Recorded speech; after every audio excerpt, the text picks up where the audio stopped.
గులాబీ బాస్ కేసీఆర్ పాలమూరు ప్రాజెక్టులపై పోరాట పంథా ఎత్తుకోవడం వెనుక ఆంతర్యమేంటి? ఇన్నాళ్లు మౌనంగా ఉన్న గులాబీ దళపతి సర్కార్పై ఒక్కసారిగా ఎందుకు విరుచుకుపడ్డారు? దక్షిణ తెలంగాణలో పార్టీని బలోపేతం చేయడానికేనా, లేక మరేదైనా కారణం ఉందా?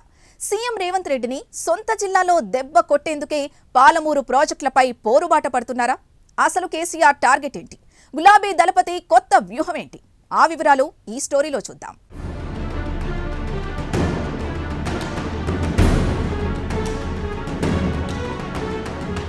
మాజీ ముఖ్యమంత్రి బీఆర్ఎస్ అధినేత కేసీఆర్ చాలా కాలం తర్వాత ఫామ్ హౌస్ నుంచి బయటకు వచ్చారు. ఇటీవల తెలంగాణ భవన్లో బీఆర్ఎస్ ఎల్పీ రాష్ట్ర కార్యవర్గ సమావేశం నిర్వహించారు. ఈ సమావేశంలో సీఎం రేవంత్ రెడ్డిని టార్గెట్ చేశారు. 9 నెలల తర్వాత తెలంగాణ భవన్ కు వచ్చిన గులాబీ బాస్ మీడియా సమావేశంలో రేవంత్ రెడ్డి సొంత జిల్లా ఉమ్మడి మహబూబ్ నగర్ కు సంబంధించిన అంశాలని ఎక్కువగా ప్రస్తావించారు. అందులోనూ కృష్ణా జలాల వాటా, పాలమూరు రంగారెడ్డి ఎత్తిపోతల ప్రాజెక్టుకు సంబంధించి కేసీఆర్ పరోక్షంగా రేవంత్ రెడ్డిపై తీవ్రమైన ఆరోపణలు గుప్పించారు. ఉమ్మడి మహబూబ్ నగర్ జిల్లాకు ఉమ్మడి రాష్ట్రంలో తీవ్ర అన్యాయం జరిగిందని ఆరోపించారు. ఇప్పుడు మళ్లీ కాంగ్రెస్ ప్రభుత్వం గత పాలకుల బాటలోనే ప్రజలకు ద్రోహం చేస్తోందని కేసీఆర్ మండిపడ్డారు. కాంగ్రెస్ అధికారంలోకి వచ్చాక తట్టెడు మట్టి తీయలేదని విమర్శించారు. ఇక కేంద్రం డీపీఆర్ను వెనక్కి పంపిస్తే ఆందోళన చేయాల్సిన ప్రభుత్వం సైలెంట్ గా ఉందని రేవంత్ రెడ్డిని టార్గెట్ చేశారు.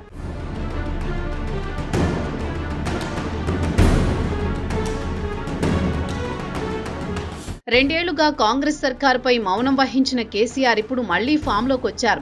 కృష్ణా బేసిన్లో ఉన్న ప్రాజెక్టులపై ప్రభుత్వ నిర్లక్ష్యం వహిస్తోందని జంగ్ సైరన్ మోగించారు.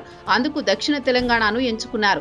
మరీ ముఖ్యంగా రేవంత్ రెడ్డి సొంత ఇలాఖా మహబూబ్ నగర్ జిల్లా నుంచి ఉద్యమం మొదలు పెడుతున్నారు. ఇప్పుడు ఇదే అంశం చర్చనీయాంశంగా మారింది. గత అసెంబ్లీ ఎన్నికల్లో దక్షిణ తెలంగాణలోని ఖమ్మం, నల్గొండ, మహబూబ్ నగర్ జిల్లాల్లో కలిపి 4 స్థానాల్లో మాత్రమే బీఆర్ఎస్ విజయం సాధించింది. ఈ 3 జిల్లాలే కేసీఆర్ ను మూడోసారి ముఖ్యమంత్రి పీఠం ఎక్కే ఛాన్స్ లేకుండా చేశాయి.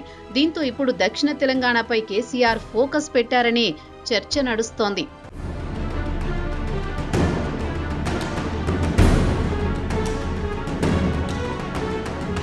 ఇకపోతే రాజకీయం చేయడంలో కేసీఆర్ అపర చాణక్యుడు. ఏ సమయంలో ఏ అడుగులు వేయాలో తెలిసిన నాయకుడినే పేరుంది. ఇప్పుడు కూడా ఏదో ఒక వ్యూహం లేకుండా కేసీఆర్ జల పోరాటం ఎత్తుకోరన్న చర్చ జరుగుతోంది. మొదట సీఎం రేవంత్ రెడ్డిని సొంత జిల్లాలో టార్గెట్ చేయాలని కేసీఆర్ భావిస్తున్నారు. బీఆర్ఎస్ హయాంలో పాలమూరు రంగారెడ్డి ప్రాజెక్టును 90% పూర్తి చేశామని, ఇప్పుడు రేవంత్ రెడ్డి సర్కార్ పనులు చేయకుండా ఆపేసిందని కేసీఆర్ చెప్పుకొస్తున్నారు. ఈ అంశాన్ని ఎత్తుకోవడం ద్వారా రేవంత్ రెడ్డి సొంత జిల్లా రైతులకు అన్యాయం చేస్తున్నారనే చర్చకు తెరలేపాలని చూస్తున్నారు.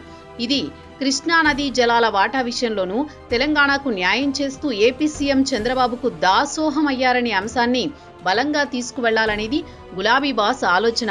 ఇలా రేవంత్ రెడ్డిని ఆయన సొంత జిల్లాలో నైతికంగా దెబ్బకొట్టాలనే ప్లాన్ వేశారు కేసీఆర్.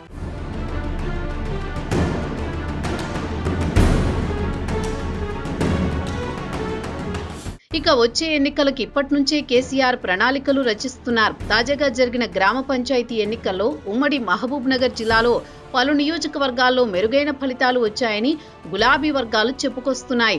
ఇక రాబోయే ఎంపీటీసీ, జెడ్పీటీసీ ఎన్నికల్లో ఇదే పర్ఫార్మెన్స్ ప్రదర్శించేలా వ్యూహాలకు పదును పెట్టారు కేసీఆర్.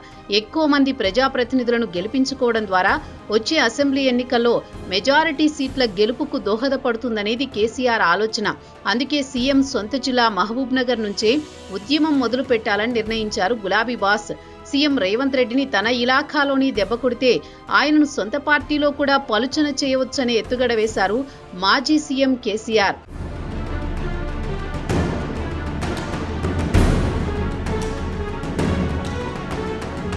ఇక కేసీఆర్ అంటున్నది చూస్తే ఇప్పటిదాకా ఒక లెక్క, ఇక నుంచి మరో లెక్క అని చెబుతున్నారు. అంటే కొత్త లెక్కలను ఆయన రెడీ చేసి ఉంచారా అన్నది కూడా విశ్లేషించుకుంటున్నారు. ప్రజా సమస్యలు కాంగ్రెస్ కి పట్టవని, ఎంతసేపు రియల్ ఎస్టేట్ దందా మాత్రమే చేస్తున్నారని కేసీఆర్ తీవ్ర విమర్శలు చేయడం వెనుక అన్ని వర్గాలను ఆకట్టుకునే వ్యూహం ఉంది. అంతేకాదు తాను 2 ఏళ్లు ఓపిక పట్టానని, ఇక అస్సలు ఊరుకునేదే లేదని చెప్పడం కూడా జనాలను కన్విన్స్ చేసే ప్రయత్నమే అంటున్నారు. తోలు తీస్తామంటూ తన స్టైల్లో బీఆర్ఎస్ అధినేత కేసీఆర్ ఇచ్చిన స్ట్రాంగ్ వార్నింగ్ అయితే చలితో వణుకుతున్న తెలంగాణలో కొత్త రాజకీయ వేడి పుట్టించినట్లే అని అంతా భావిస్తున్నారు. మొత్తానికి రేవంత్ సర్కారుని నిలదీసి నిగ్గదీయడానికి ఇదే కరెక్ట్ టైం అని గులాబీ బాస్ ఫిక్స్ అయినట్లే. ఓవరాల్ గా వాటర్ వార్ తో సీఎం రేవంత్ రెడ్డిని టార్గెట్ చేస్తున్న కేసీఆర్ వ్యూహాలు ఏ మేరకు వర్కౌట్ అవుతాయో చూడాలి.